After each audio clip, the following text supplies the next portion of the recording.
কোরআনে কারীমের সূরা বাকারার শেষ দুটি আয়াত পড়েছি। এই আয়াত নিয়ে আমি আলোচনা করেছি, আমাদের তাফসীরে আলোচনা হয়েছে। শুধুমাত্র আপনাদেরকে কিছু বিষয় বলে আজকের আলোচনা শেষ করব ইনশাআল্লাহ। এই বিষয়ে আলোচনা করেছিলাম, আপনাদের মনে আছে? আমরা এই দুটি আয়াতের অনুবাদের দিকে যাই, দেখি আল্লাহ এই দুটি আয়াতে কি বলছেন। আল্লাহ প্রথমেই বলছেন আমানা রাসূল বিমা উনজিলা ইলাইহি মির রাব্বিহি ওয়াল মুমিনুন। আল্লাহ বলছেন এই দুটি আয়াতে, প্রথমে বলছেন আমানা রাসূল বিমা উনজিলা ইলাইহি মির রাব্বিহি ওয়াল মুমিনুন।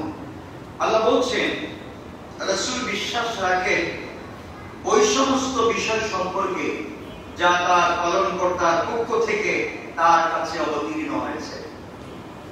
আল্লাহ বোঝাতে চাচ্ছেন আমি যাকে নবী এবং রাসূল বানিয়ে প্রেরণ করেছি তিনি শুধুমাত্র কেবলমাত্র সে সকল বিষয়ই বিশ্বাস করেন যে সকল বিষয় আমি রবের পক্ষ থেকে তার উপরে অবতীর্ণ হয়েছে। সুবহানাল্লাহ। রাসূল যা বিশ্বাস করেন তা অবতীর্ণ করেছেন কে? আল্লাহ।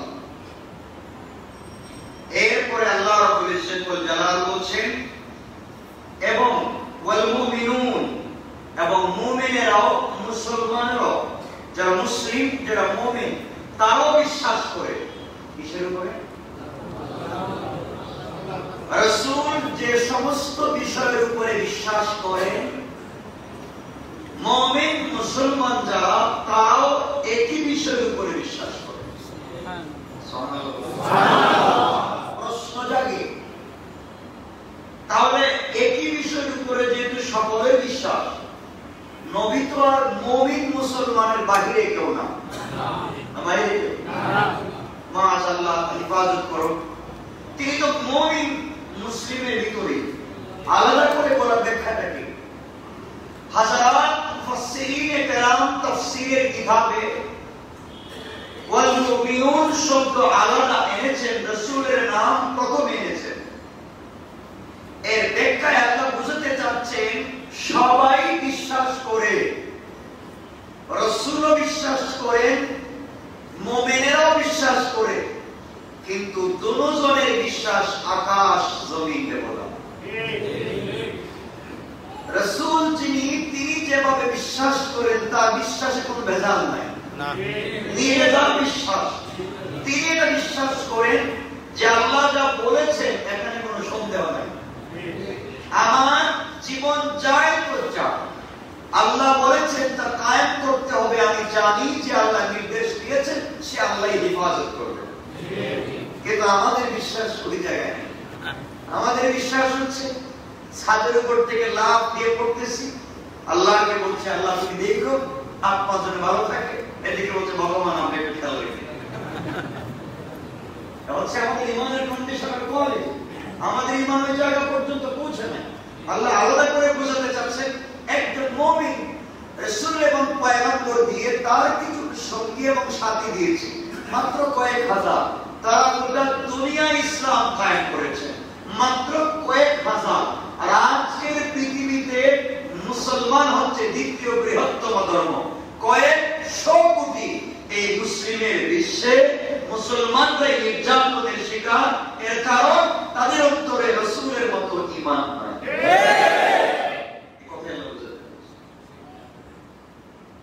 এজন্য আল্লাহ আলাদা আলাদা করে আনছেন যে আমি আমার রাসূলের ঈমান সম্পর্কে জানি, আমি জানি, কিন্তু তোমাদের ঈমান হচ্ছে মসজিদে এক ধরনের ঈমান, ফ্যামিলিতে আরেক ধরনের ঈমান, সমাজে আরেক ধরনের ঈমান, লেনদেনে আরেক ধরনের ঈমান। আর আমার রাসূলের ঈমান ফ্যামিলিতে যেমন, পরিবারে যেমন, সমাজেও তেমন, মসজিদেও তেমন। এক কথায় আল্লাহকে যেভাবে বিশ্বাস করার কথা সব জায়গায় সেভাবেই থাকে। কি বললাম না? আল্লাহ বোঝাতে চাচ্ছে তোমাদের ঈমান আমি এভাবেই চাই, রাসূলের ঈমানের মতো ঈমান চাই। কথা বুঝবেন?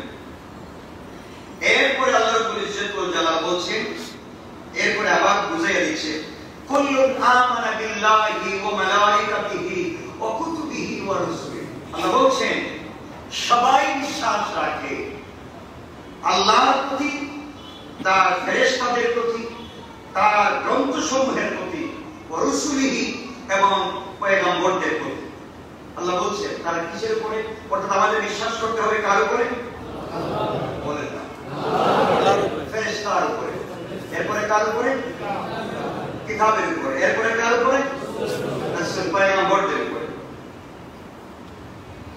এরপরে আল্লাহ রাব্বুল জালাল বলছেন, এরপরের শব্দে বলছেন লা নুফাররিকু বাইনা আহাদিন, লা নুফাররিকু বাইনা আহাদিন মিন রাসূলি। আল্লাহ এখানে এসে আরেকটা কথা বোঝাতে চান যে তারা পয়গম্বরদের মধ্যে কোনো তারতম্য করে না।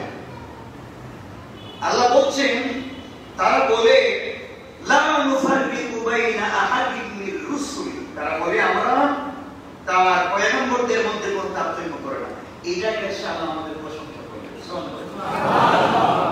এই যে কোরআন থিসিস যদি করতেন, কোরআন গবেষণা করতেন, মজা পাইতেন।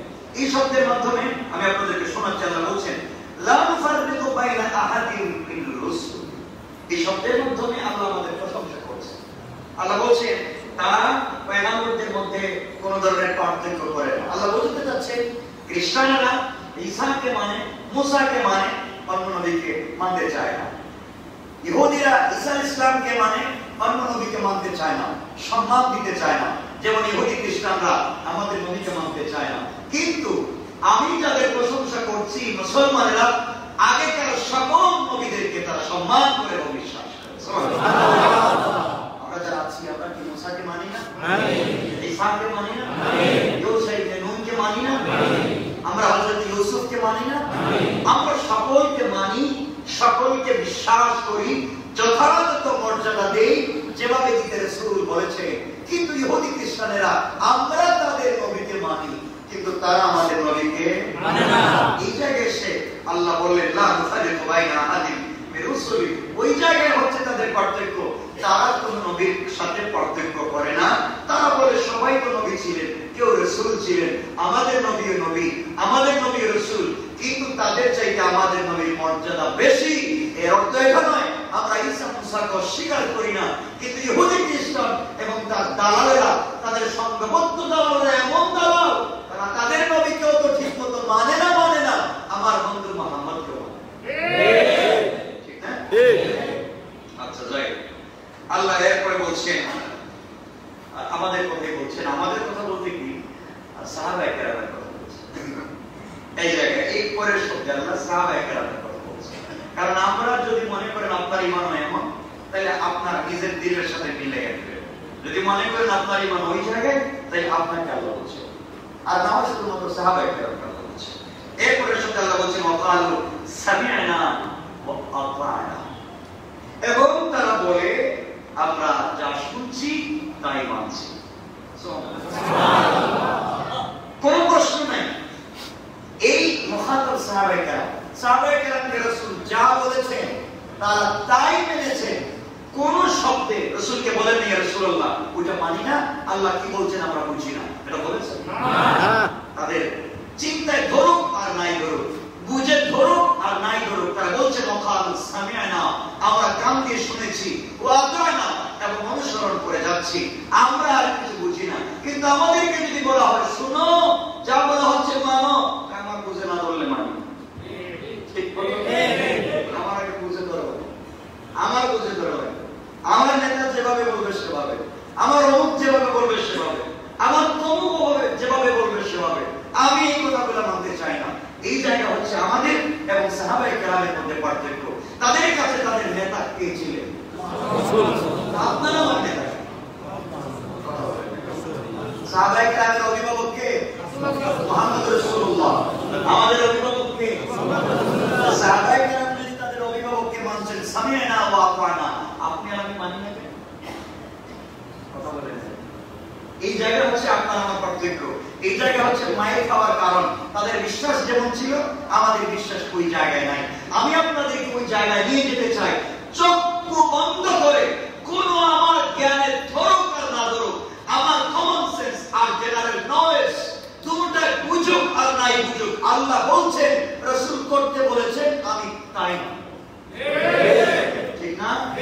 আমার বাবার বিরুদ্ধে, আমার সমাজের বিরুদ্ধে, সবার বিরুদ্ধে যদি আল্লাহ এবং তার রাসূলের কথা চলে যায়, আর তাই যদি আল্লাহ এবং রাসূলের কথা হয়, সবাইকে ছেড়ে দিতে পারি, আল্লাহ এবং তার রাসূলকে ছাড়তে পারি না। বিশ্বাস শিক্ষা দেওয়া আছে। এই জায়গায় আমরা সব ফেল নাকি সব ফেল আমরা মানি না। যদি মানতাম আমাদের লাইফ মানা হতো না, আমাদের লাইফ মানা হতো। আজকে আমি কথা বলছি, আমি আসলে তাফসীর করছি, আমি বলছি না, আমি কিছু কথা বলছি কোরআন থেকে এতটুকু রাসূলের পাক কথা বলতে সাহাবায়ে বসে তো সবার তো টাকা পয়সা ছিল না। রাসূল জোহরের টাইমে তাফসীর করছে, কোনদিন আসরের সময় তাফসীর শুরু করে দিতে, কোনদিন ফজর করে বসছেন আর উঠে নেক্সট চলতে আছে সুবহানাল্লাহ। সাহাবায়ে কেরাম তো খাইতে হবে, তো পরিবার আছে। আবু বকরের মতো সাহাবী, আবু বকরের মতো সাহাবী যার স্থান নবীর পরে গোটা দুনিয়ার সৃষ্টিজীবের উপরে। আল্লাহু আকবার। আবু বকর সে একজন সাহাবী, তাকে বলছেন বিভিন্ন রওয়ায়াতে পাওয়া যায়, হযরত আবু হুরায়রা বলেন, আবু হুরায়রা তুমি আজকে রাসূলের সামনে বসো, রাসূল কোন ভঙ্গিতে কথাগুলো বলে তুমি ওগুলো শুনবা, মুখস্থ রাখবা, এবং সন্ধ্যাবেলা আসার পরে, আমি যখন আসবো সন্ধ্যাবেলা, তখন তুমি আমাকে কথাগুলো বলবা। আমি কাজে চলে যাচ্ছি, কাজ করে যাই, কাম করব, পরিবারকে কিছু দিব, আর তোমাকে বেতন দিব আজকে সারাদিন ওয়াজ শুনো। সুবহানাল্লাহ বলে ওয়াজ শোনাচ্ছেন বেতন দিয়া। আর বুখারীর কথা বলছি, আবু বকর বলছে না, আবু হুরায়রা ওয়াজ শুনো, তোমাকে বেতন দিব, বিনিময়ে রাসূল কিভাবে বলছেন, সামি'না ওয়া আতা'না। রাসূল বলছেন তুমি কান দিয়ে শোনো, আমাকে বলো, আমি ওইভাবে পালন করব। এই ছিল তাদের ঈমান, এই ছিল তাদের কোয়ালিটি আর কন্ডিশন। আমরা এই জায়গা থেকে অনেক দূরে চলে এসেছি। আচ্ছা যাই হোক, আচ্ছা তা বলে আমরা যা শুনেছি তাই কবুল করছি। এটা সাহাবায়ে কেরাম আল্লাহ রাব্বুল ইজ্জত ওয়াল জালাল বলছেন, ভালোবেসে বলছেন। এরপরে আল্লাহ রাব্বুল ইজ্জত ওয়াল জালাল বলছেন, গুফরানাকা রাব্বানা ওয়া ইলাইকাল মাসীর। এরপর আল্লাহ বলেন, তারা বলে আমরা তোমার ক্ষমা চাই, হে আমাদের পালনকর্তা, তোমার দিকে প্রত্যাবর্তন করতে হবে। অর্থাৎ গুফরানাকা, তারা তো আমার কথা শুনে এবং এইভাবেই চলে, এরপরেও তারা বলে ক্ষমা চাই, গুফরানাকা, যদি ভুল হয়ে যায়, যদি কি হয়ে যায়, ভুল হয়ে যায়। আমাদের তো ভুল হয় না, না ভুল হয়, আমাদের ভুল হয়ে যায়, অনেক ভুল হয়। আমরা যে মুমিন কিছু করি আর না করি, বহুত ইবাদত আছে, এগুলো আপনারা বুঝবেন না। আমার বহুত আমল আছে, আল্লাহ বলছেন ওই বহুত আমল নিয়ে আমার কাছে এসে লাভ নাই। আখলিস, বুখারীর হাদিস, বুখারী এবং মুসলিম মুত্তাফাকুন আলাইহি, সেই হাদিস রাসূল বলছেন, আখলিস দীনাকা ইয়াকফিকাল আমালুল কালিল। কালিল মানে কি? অল্প। কালিল মানে অল্প।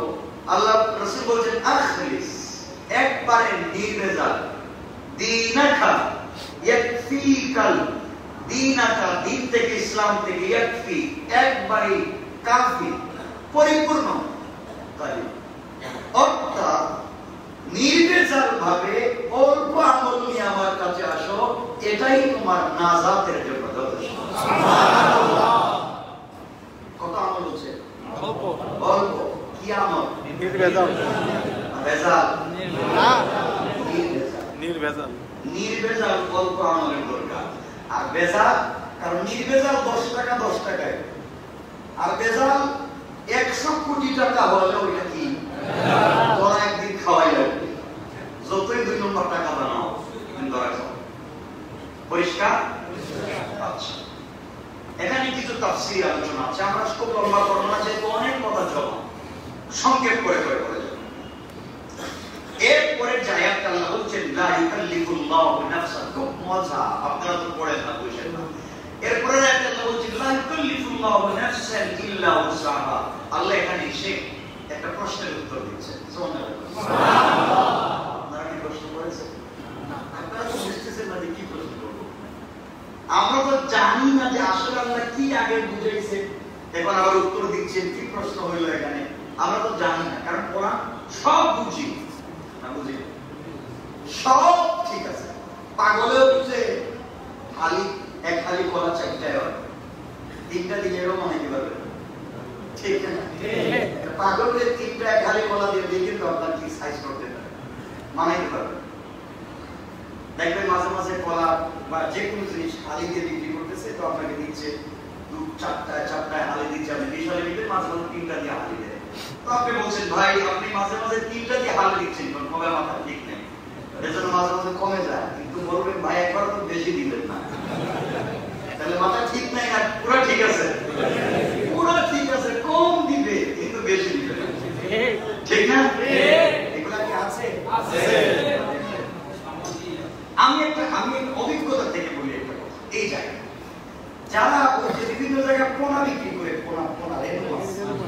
পোনা আপনাকে দেখবেন পিসে বিক্রি করতেছে, পিস দিতেছে, কিন্তু ও যে আপনার এই জিনিসই বারবার দিতেছে বুঝতে পারবেন, বলেন না এটা কি আপনার দোকান খাইছেন? কোথাও কিছু বলতেছেন না, কারণ জানা আছে কিছু এইভাবে মানুষকে ধোকা দেয়। তো আমি বুঝাতে চাই, হচ্ছে কথাটা বুঝাতে চাই, ধোকা আপনি একদিন দিবেন, ধোকা আপনি একবার দিবেন, শয়তানি দুষ্টামি আপনি একবার করবেন, কিন্তু আজীবনের জন্য আপনাকে কবরটাকে আগুনের টুকরা বানায়, ঠিক না? এই জায়গা থেকে আপনাকে আমাকে বের হয়ে আসতে হবে। যাই হোক, আমি আপনাদেরকে এখানে কিছু কথা বলি, খুব মনোযোগ দিয়ে শুনবেন। সূরা আল-বাকারার এই 2 আয়াতে অনেক ফজিলত আপনাদেরকে বলেছি, যদি মনে থাকে তো ভালো, আর মনে না থাকলে আপনাদেরকে অল্প অল্প করে বুঝিয়ে দিয়ে চলে যাচ্ছি, সব বলার সুযোগ নেই। সহিহ হাদিস সমূহে এই 2 আয়াতের অনেক ফজিলত পাওয়া যায়। রাসূল সাল্লাল্লাহু আলাইহি ওয়াসাল্লাম বলেছেন, কেউ যদি রাত্রবেলা বুলেট প্রুফ, তো বুঝেন বুলেট প্রুফ, এটা মানে কি? বুলেট প্রুফ মানে একটা বুলেট প্রুফ যদি জ্যাকেট থাকে, গাড়ি থাকে, তাহলে এখানে বুলেট মারলে কাজ করবে না। আল্লাহ রাসূল বলেছেন, সহিহ হাদিস বুখারী, সহিহ হাদিস মুসলিম, তোমরা যদি রাত্রবেলা বুলেট প্রুফ হয়ে ঘুমাতে চাও, যে পৃথিবীর কোন ক্ষমতা, কোন শক্তি, কোন সুপার পাওয়ার তোমাদের বিন্দুমাত্র ক্ষতি করতে পারবে না, তোমরা যদি চাও বেঁচে থাকলে সূরা বাকারার শেষ 2 আয়াত পড়ে ঘুমাও, এই 2 আয়াত পড়ে যদি ঘুমিয়ে যাও, পৃথিবীতে কেউ তোমাদের ক্ষতি করবার কোনো সুযোগ নাই। তাহলে এটার অর্থ বুলেট প্রুফ হলো না, কেউ কিছু করতে পারবে না। এখন বলবেন তাহলে আমার জীবনেও আমি স্মার্ট করবো, এটা আজরাইল আসতে পারবে, ঠিক না? রাসূলের হাদিস মিথ্যা হবে না, আজরাইল আসবে না। রাসূল বলেন ঠিক আছে, তুমি যদি পড়ো আজরাইল আসবে না, ঠিক 100% বিশ্বাস করেন। আপনি যদি আয়াত পড়েন অবশ্যই আজরাইল আসবে না, কিন্তু যেই দিন মরতেন ওই দিন আর পড়বেন না, ওদিন কিন্তু ভুলে যাইবেন না, হয় আল্লাহই বলায় দেবেন। এজন্য যেদিন আপনি পড়বেন মনে করবেন আজ আমার মরণ নাই, আল্লাহু আকবার, এরপরে জান চিন্তা করবেন নাকি একবার পরে। এটা হচ্ছে বিশ্বাস, আমার দিলের বিশ্বাস। আপনাকেও বলছি এভাবে বিশ্বাস করেন, কারণ বলেছেন কে? আল্লাহ, রাসূল সাল্লাল্লাহু আলাইহি ওয়াসাল্লাম বলেছেন। হযরত ইবনে আব্বাস রাদিয়াল্লাহু তাআলা আনহু আজমাইনের বর্ণনায় পাওয়া যায়, রাসূল সাল্লাল্লাহু আলাইহি ওয়াসাল্লাম বলেছেন, আল্লাহ তাআলা এই 2টি আয়াত জান্নাতের বান্দার থেকে স্বয়ং তিনি নিজে নাযিল করেছেন। অন্য বর্ণনায় পাওয়া যায় এই 2টি আয়াত আল্লাহ রাব্বুল ইজ্জত ওয়াল জালাল পৃথিবী সৃষ্টির 2000 বছর পূর্বে তার নিজের হাতে লিপিবদ্ধ করে রেখেছেন। সুবহানাল্লাহ, আল্লাহু আকবার। আর এই গোটা জগৎ সৃষ্টির 2000 বছর আগে এই 2টা আয়াত আল্লাহ নিজের হাতে, আল্লাহু আকবার, নিজের হাতে লিখে রেখেছেন। কি বরকত চিন্তা করেন। ঈশার নামাজের পর এই 2টি আয়াত যদি কেউ পাঠ করে আর ঘুমিয়ে যায়, তাহাজ্জুদের নামাজ নাও পড়তে পারে, আল্লাহ রাসূল বলছেন, ইবনে আব্বাসের riwayat, ঈশার নামাজ পড়ে এই 2টি আয়াত পড়ে যদি কেউ ঘুমিয়ে যায়, তাহলে এই 2টি আয়াত তাহাজ্জুদের সালাতের স্থলাভিষিক্ত হয়ে যায়। সুবহানাল্লাহ, সুবহানাল্লাহ। আমলগুলো বলতেছি, কিন্তু কতটুকু করবেন তা তো আল্লাহ জানেন। মুস্তাদরাক হাকিম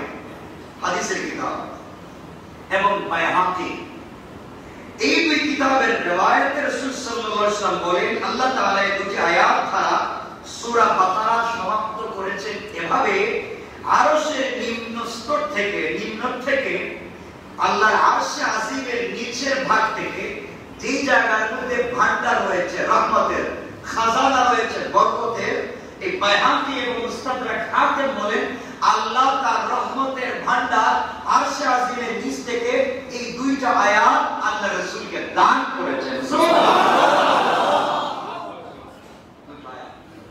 বিশেষ ভান্ডার থেকে দান করেছেন কিন্তু আমরা তো ওগুলো জানি না এরপরে রাসূল এই কথাগুলো বলার পরে সাহাবায়ে কেরামদেরকে বলছেন ও আমার সাহাবীরা শুনো তোমরা এই দুটি আয়াত বেশি বেশি করে শিখো নিজে বেশি বেশি করে পড়ো এবং তোমাদের নিজেদের স্ত্রী সন্তানদেরকে শিক্ষা দাও আমার বিশ্বাস ওই জাহিল স্ত্রীকে একদিকে আমল করি অল্প আমল যথেষ্ট এই আয়াত তোমাদের নাজাতের জন্য যথেষ্ট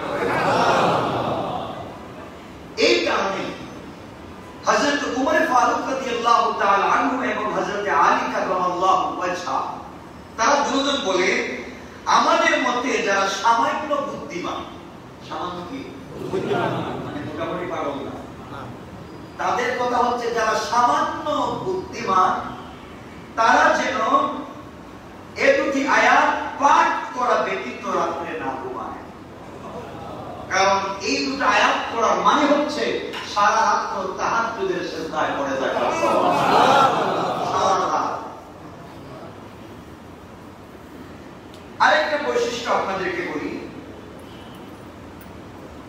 এই সূরা বাকারার অধিকাংশ বিধিবিধান সম্পর্কে আল্লাহ রাব্বুল ইজ্জত ওয়া জালাল বিশ্বাস ইবাদত লেনদেন চরিত্র সামাজিকতা ইত্যাদি বর্ণনা করেছে আর এই আয়াত দুটার মধ্যে অনুগত মুমিনদের আল্লাহ প্রশংসা করেছেন যারা তার অনুগত আল্লাহ দুটো আয়াতের মাধ্যমে তাদের প্রশংসা করেছেন এরপরে আল্লাহ রাব্বুল ইজ্জত ওয়া জালাল আরো বলেন এখানে যে প্রশ্ন আসছে এই আয়াত নাযিল করার তার কারণ সাহাবায়ে কেরামের মনে দেখা দিয়েছিল একটা প্রশ্নটি হচ্ছে এই আয়াত যেমন আল্লাহ বলছেন ওয়াইন তুবদু মা ফি আনফুসিকুম আও তুখফুহু ইউহাসিবকুম বিহিল্লাহ এই একটা আয়াত মনে রাখবেন কি বলতেছে আল্লাহ এই আয়াতে বলছেন তোমাদের অন্তরে যা আছে প্রকাশ করো কিংবা গোপন করো আমি বলছি আপনাদের অন্তরে কি আছে আমার জানা আছে প্রকাশ কি আছে তাও তো জানেন না গোপন থাকলে তো জানার কোনো সুযোগ নেই আমার ভিতরে কি আছে আপনারা জানেন আল্লাহ বলছেন ওয়া ইন তুবদু মা ফি আনফুসিকুম আও তুখফুহু ইউহাসিবকুম বিহিল্লাহ আল্লাহ বলছেন তোমাদের প্রকাশ করা কোনো বিষয় কিংবা গোপন করা কোনো বিষয় সব অবস্থায় আল্লাহ তাআলা তোমাদের কাছ থেকে তার হিসাব পুঙ্খানুপুঙ্খানু নেবেন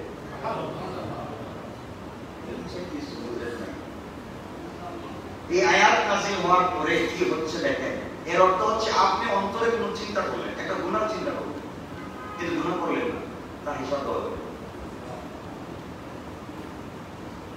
আপনি চিন্তা করছেন একজনকে 5 টাকা ঠকাইবেন কিন্তু ঠকান নাই আপনি গুনাহ করছেন না কেন করছেন আল্লাহ বলছেন এই চিন্তা কেন করছো তার হিসাব দেওয়া হবে তোমার অন্তরে কেমন লোককে এই চিন্তা করছো হিসাব দেওয়া লাগবে এখন আমাকে দেখেন একজন লোক দেখান পৃথিবীতে বেঁচে থাকবার কোনো সুযোগ আছে আমাদের অন্তরে কত শয়তানি বুদ্ধি আসে না হয়তো বাস্তবায়িত করি কোনটা করি না কিন্তু আল্লাহ বলছে বাস্তব করো আর না করো মনে আন না কেন এই শব্দ এখন আপনি আমাকে বলেন আপনারা বলেন এই আয়াত কি বুঝছেন বুঝেন আবার বলেন ওয়া ইন তুবদু মা ফি আনফুসিকুম প্রকাশ করো আও তুখফুহু গোপন করো যে কোনো কথা যে কোনো বিষয় ইউহাসিবকুম বিহিল্লাহ অবশ্যই আমার সামনে হিসাব হবে এখন চিন্তা করেন আপনার আমার অবস্থা কি এখন চিন্তা করেন আপনার আমার অবস্থা কোথায় আছে কিসের জান্নাত কে আমাদের কোই দিন বাঁচাবে কত কিছুই অন্তরে নিয়ে বসে থাকে ঠিক বললাম এই চিন্তাটা আপনাদের ভিতরে না আসলে সাহাবায়ে কেরামের ভিতরে আসছে ইয়া আল্লাহ এখন বাঁচবো কেমনে মনে তো অনেক সময় অনেক চিন্তা আসে কিন্তু গুনাহ তো করি না রাস্তা দিয়ে একজন বেকার দাঁড়িয়ে রয়েছে, সুন্দর, আপনার চোখ পড়ে গেল, আপনার অন্তরের ভিতরে খারাপ ধারণা আসলো, আল্লাহ বলছেন এই জন্য তোমাকে পাকড়াবো। বাঁচবেন? আপনার ভাইকে সম্পত্তি দেওয়ার সময় বন্টনের সময় বলছেন ওরে আজকে এক হাত ঠকাইব, কিন্তু অরিজিনাল বন্টনে ঠকান নাই, বরং দিচ্ছেন, ওরা আরো বেশি দিচ্ছেন। আল্লাহ বলছেন এই আয়াতে তুই ঠকাবে কেন বললে তোকে হিসাব দিতে হবে। এখন আপনি আমাকে বলেন, আপনারা আমাকে বলেন, আমরা সবাই চিন্তা করি যে বেঁচে থাকবার কোনো পথ আছে? কার উপরে ভরসা করা আছে? কোনো পথ নাই। এই আয়াত নাযিল হয়ে যাওয়ার পরে দেখেন সাহাবায়ে কেরাম তো কাঁদতে কাঁদতে পেরেশান, রাসূল পাকের কাছে আসেন, ইয়া রাসূলুল্লাহ আপনার কাছে আসছি, জবাব দেন। আমি কি জবাব দেব? এতদিন আমরা মনে করতাম আমাদের ইচ্ছাকৃত কাজের হিসাব দিতে হবে, অনিচ্ছাকৃত গুলোর কোনো হিসাব দিতে হবে না, আমরা মনে করতাম। এখন কি করব? আল্লাহ বলছে ইচ্ছা করো, অনিচ্ছা করো, দিলের ভিতরে আনো আর বাস্তব করো, আল্লাহর কাছে হিসাব দিতে হবে। এখন আমরা কি করব? রাসূল সাল্লাল্লাহু আলাইহি ওয়াসাল্লাম বিশুদ্ধ শক্তি, বাঁচার তো পথ নাই। রাসূল বলেন সাহাবীরা এই আয়াত নাযিল হওয়ার পরে আমি নিজেও চিন্তিত, আমার কি হবে আমি নিজেও জানি না। কি বুঝতেছেন আপনারা? আমরা কেমনে দুনিয়া ধোঁকায় পড়েছি। এরপর আল্লাহ রাসূল বললেন সাহাবীরা শুনো, যেহেতু আল্লাহ বলছেন আমার কিছু করার নাই, আল্লাহ বলছেন যে হিসাব দিবেন, অন্তরের ভিতরে কোনো চিন্তা আসলে প্রকাশ করো আর না করো, বাস্তবায়িত করার না করো, এখন কি করতে হবে? আল্লাহ পরবর্তীতে আয়াত নাযিল করে বলছেন সামিনা ওয়া আতানা, কোনো কথা নাই, শুনো এবং মানো, এটাই। রাসূল বলেন সাহাবী আল্লাহ বলছেন শুনতে এবং মানতে, তখন কি করবা? সাহাবায়ে কেরাম বললেন ইয়া রাসূলুল্লাহ আল্লাহ যেহেতু নির্দেশ করেছেন, আমরা তো নিশ্চিত জাহান্নামী, বাঁচার কোনো পথ নাই। এরপর আল্লাহর হুকুম মাথা পেতে বললাম সামিনা ওয়া আতানা, আমরা শুনলাম এবং মানলাম, ভুল হয়ে গেলে জানি না, ওফরানাকা ওয়া ইলাইকাল মাসির, আল্লাহ ভুল যদি হয়ে যায় তুমি একটু মাফ করো।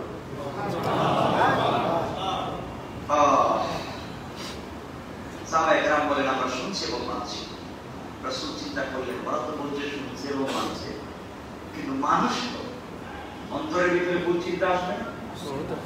আমরা তো সব আল্লাহর ওলি মানুষ, আল্লাহর কুকুর নাকি? আমাদের অন্তরে তো ভুল চিন্তা আসেই না।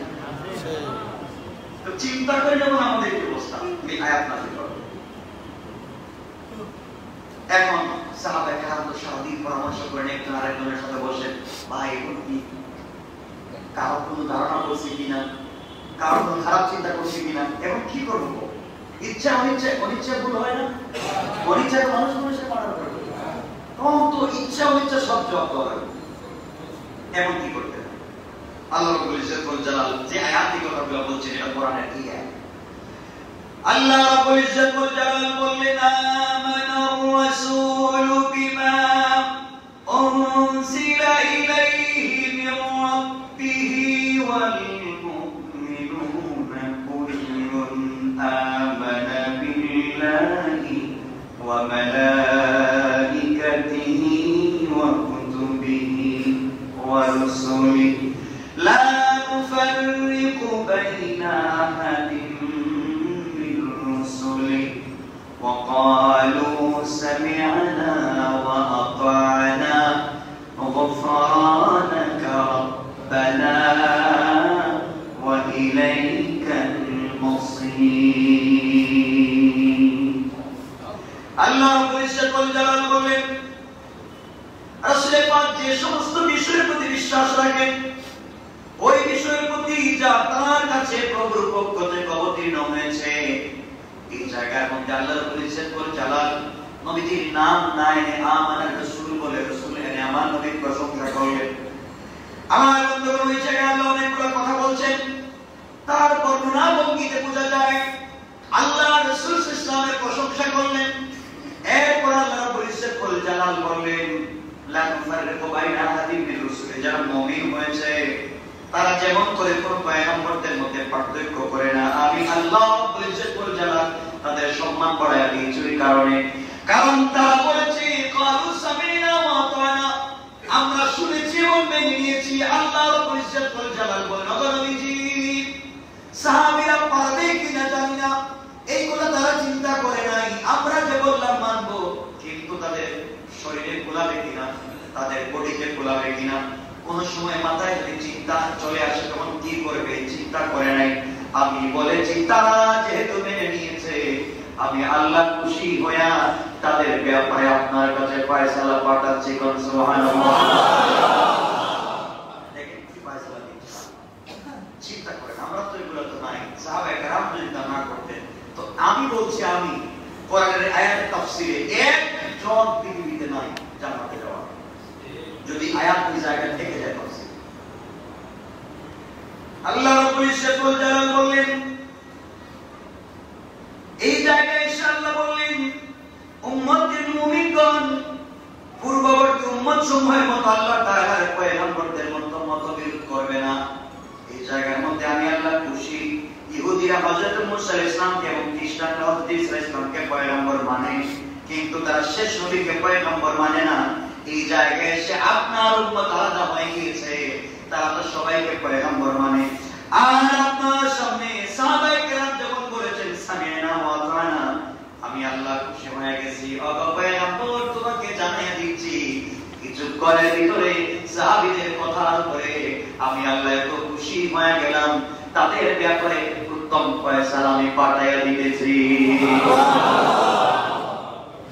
আল্লাহ রাসূল কাউকে তার সাহিত্যের বহির্ভূত কোনো কাজের নির্দেশ দিব না। সাধ্য যতটুকু আছে ততটুকু পর্যন্ত তার উপরে আমল চাপাইয়া দিলাম। যার যতটুকু সাধ্য আছে ততটুকু আমল করে যদি চলে আসে, আমি আল্লাহ তাকে মাফির ঘোষণা দিলাম।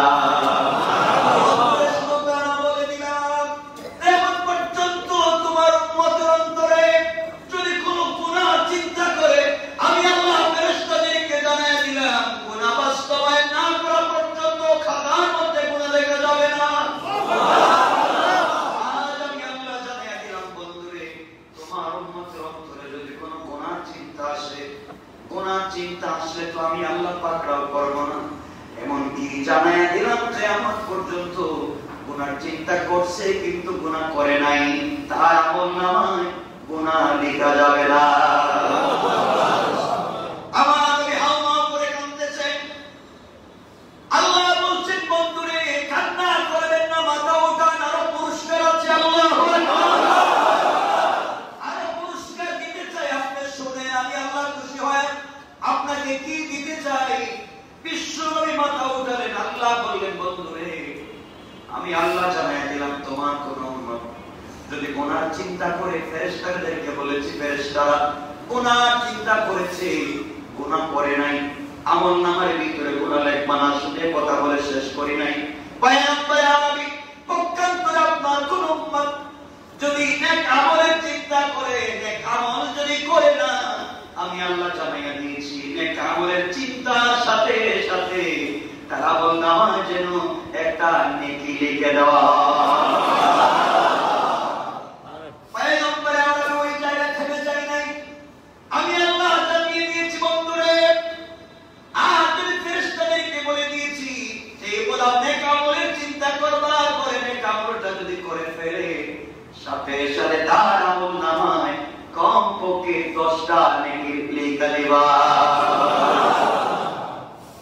কেমন রব, কি কান্নার, কি পুরস্কার আমাদেরকে দিলেন। এই দিন থেকে আমরা বেঁচে গিয়েছি। আমরা অন্তরে গুনার চিন্তা যদি করি, কিন্তু গুনাহ প্রকাশ না করা পর্যন্ত আল্লাহ বলছেন মাফ, গুনাহ না করা পর্যন্ত। এই জন্য তুই হাত জোড় করে পায়ে ধরে বলি ভাই আল্লাহর ওয়াস্তে, আল্লাহর ওয়াস্তে অন্তরের ভিতর অন্যায় গুনার চিন্তা আনবেন না, অন্তরে গুনার চিন্তা এলে গুনাহ করবেন না। কারণ মনে রাখবেন আল্লাহ যে দয়ালু হয়ে দিল রাসূলের কথার উপরে, উম্মতকে ভালোবেসে তো দয়াকে স্পেশাল পুরস্কার দিলেন। কিয়ামতের দিন কি যে গুনাহ করে দুনিয়ায়, কিয়ামতের দিন আমার নবীর নূরানি চেহারাকে কালো বানাইয়েন না। নবীকে কোটি কোটি মানুষের সামনে বেইজ্জত করবেন না। লক্ষ লক্ষ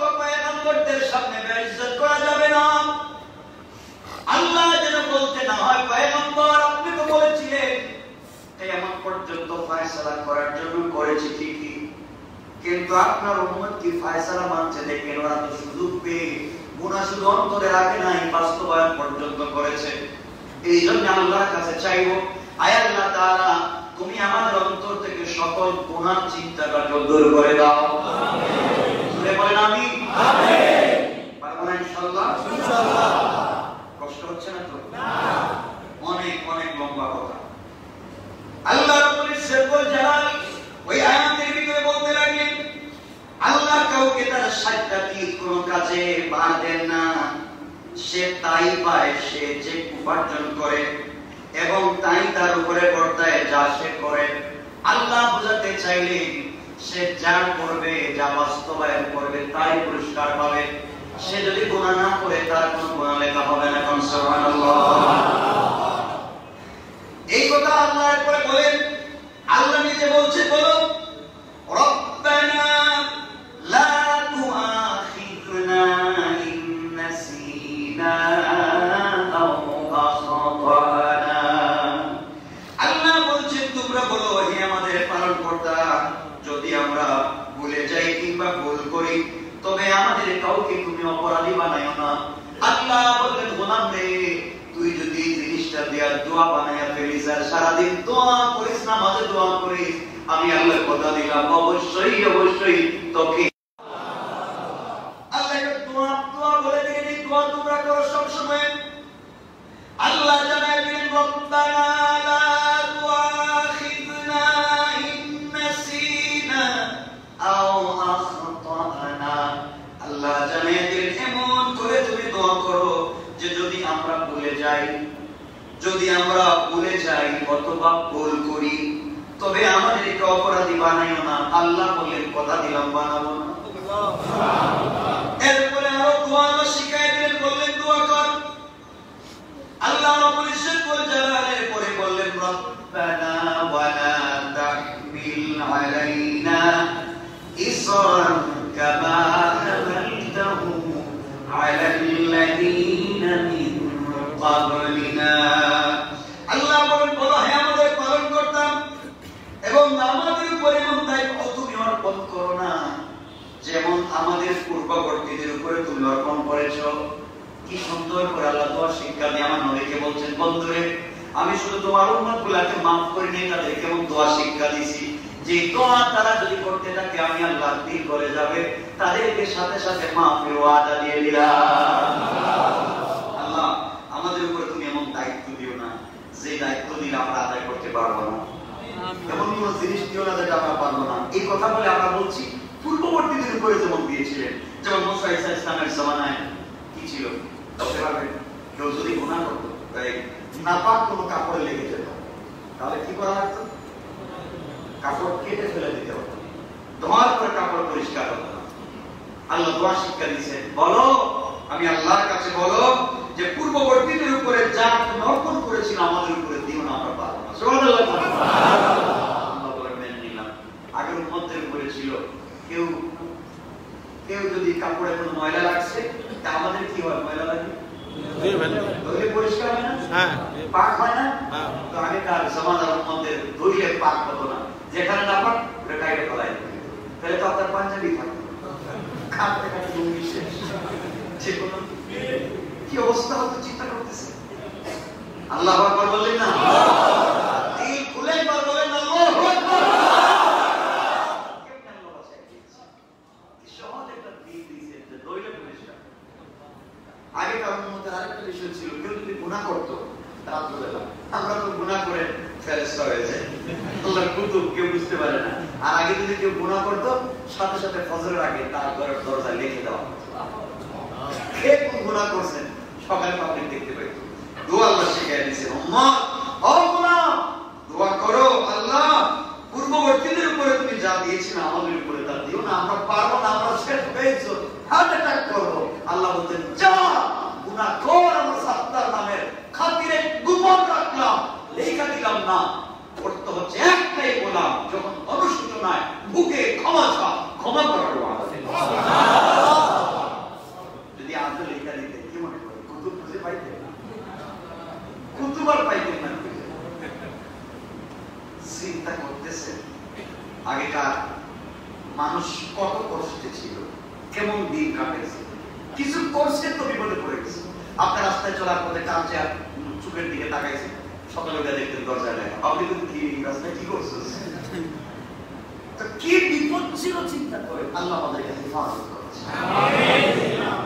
কেমনি সে রাসূলকে আমরা আপনারা বিপদে ফেলে। এরপর আল্লাহ রাব্বুল ইজ্জত ওয়াল জালাল বলেন, রব্বানা ওয়ালা তাহমিল আলাইনা ইসরান কামা হামালতাহু আলাল্লাযীনা মিন ক্বাবলিনা রব্বানা ওয়ালা তুহাম্মিলনা মা লা তাকাতা লানা বিহি।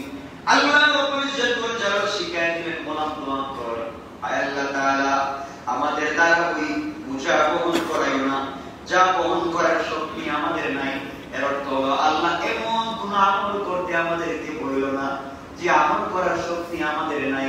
আল্লাহ বললেন, গোলাম রে তোমাদের কথা মেনে নিলাম। আগে রোজা কেমন ছিল জানা আছে আপনারা? আমি তাফসীরে বলছি, আগে রোজা কেমন ছিল? 1 ঘন্টা ইফতারের টাইম, রাত দিন 24 ঘন্টা, 1 ঘন্টার ভিতরে ইফতার করতে হবে, আবার রোজা শুরু হয়ে যায়। যদি 1 ঘন্টার ভিতরে আপনি ইফতার না করতে পারেন তাহলে না খেয়ে আবার রোজা রাখতে। কি মনে হয় আমরা কি করতাম? আমরা এই দিনে রোজা রাখতে পারি না, আর রাত দিনে মিলে রোজা রাখতে। কি মনে হয় উম্মত খুঁজে পাওয়া যেত? নাই, দিনের রোজাই রাখতেছে। কেমন ছিল? আমরা বলছি আল্লাহ আমাদের উপরে বোঝা দিও না যে বোঝা আমরা বহন করতে পারবো না। আগের উম্মতের এমন অবস্থা ছিল, রোজার আগে মানে ঘুমায় গেছে, ইফতারের টাইম চলে গেছে, আর সুযোগ নেই, লাগাতার রোজা রাখতে। এটা আমাদের দোয়া দরকার ছিল না? কি বলেন আপনারা? উপকার হয়েছে না ক্ষতি হয়েছে? সবাই বলেন আলহামদুলিল্লাহ। আল্লাহ বলছেন, বন্ধু কত পরিষ্কার দিচ্ছি, তোমার উম্মত চাইছে তার আমি দিতেই আছি, ওরা চাইছে আমি দিতে আছি। আল্লাহ রাব্বুল ইজ্জত ওয়াল জালালের পরে বলে, এরপরে আল্লাহ বলছেন দেখো আমি কি শিখাই দিচ্ছি, দোয়ার সিস্টেম আল্লাহ নিজেই শিখিয়ে দিচ্ছেন আমাদেরকে। আল্লাহ রাব্বুল ইজ্জত ওয়াল জালালের পরে বললেন, ওয়াফু আন্না ওয়াগফির লানা ওয়ারহামনা আনতা মাওলানা ফানসুরনা আলাল কওমিল কাফিরিন। আল্লাহ রাব্বুল ইজ্জত ওয়াল জালালের কাছে আমরা বলছি, সাহাবায়ে কেরাম বলছেন, আমাদেরকে বলতে বলছেন আল্লাহ আল্লাহ তাআলা আমাদের পাপগুলোকে তুমি এমন করে মোচন করে দাও যেন কিয়ামতের দিন পাপী হয়ে না দাঁড়াতে হয়।